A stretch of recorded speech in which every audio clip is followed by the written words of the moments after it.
গ্রামের মানুষের জমিজমার বিরোধ, পারিবারিক কলহ কিংবা ছোটখাটো দ্বন্দ্ব সংঘাত নিষ্পত্তিতে দেশে ২০০৬ সালে চালু হয় গ্রাম আদালত ব্যবস্থা। কিন্তু ২ দশক পেরিয়ে গেলেও গতি পায়নি এর কার্যক্রম। কিশোরগঞ্জের অধিকাংশ ইউনিয়নে এ আদালত এখনও নিষ্ক্রিয়। কিশোরগঞ্জ প্রতিনিধি শফিক আদনানের তথ্য ও ছবি নিয়ে ডেস্ক রিপোর্ট। এই হলো কিশোরগঞ্জ সদর উপজেলার যশোদল ইউনিয়নের গ্রাম আদালতের চিত্র। সামনে বিশাল ব্যানার থাকলেও নেই এজলাস কক্ষ, বিচারিক কাজে সহায়ক লোকবল। মাঝে মধ্যে দু একটি সালিশ হয় চেয়ারম্যানের কক্ষে, যা অনেকটাই অনানুষ্ঠানিক।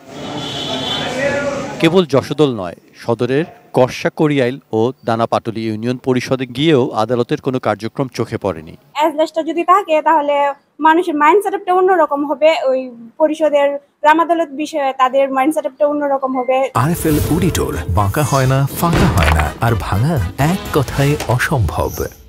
স্বামী স্ত্রীর দ্বন্দ্ব, নারী নির্যাতন, যৌতুক, খোরপোশ, মোহরানা, পারিবারিক কলহ, মারামারি, জমিজমা সংক্রান্ত বিরোধের মতো অভিযোগ গ্রাম আদালতে নিষ্পত্তি হওয়ার কথা।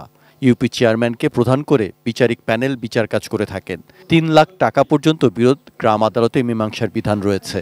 গত বছরের ৫ আগস্টের পর ইউপি চেয়ারম্যানদের অনেকে পলাতক থাকা সহ নানা সীমাবদ্ধতায় গ্রাম আদালত নিষ্ক্রিয় হয়ে পড়েছে। বেশিরভাগই সরকারের নিযুক্ত সরকারি কর্মকর্তারা এখন দায়িত্বে আছে। এই কারণে এই বিচার কার্যক্রমটা ব্যাহত হচ্ছে।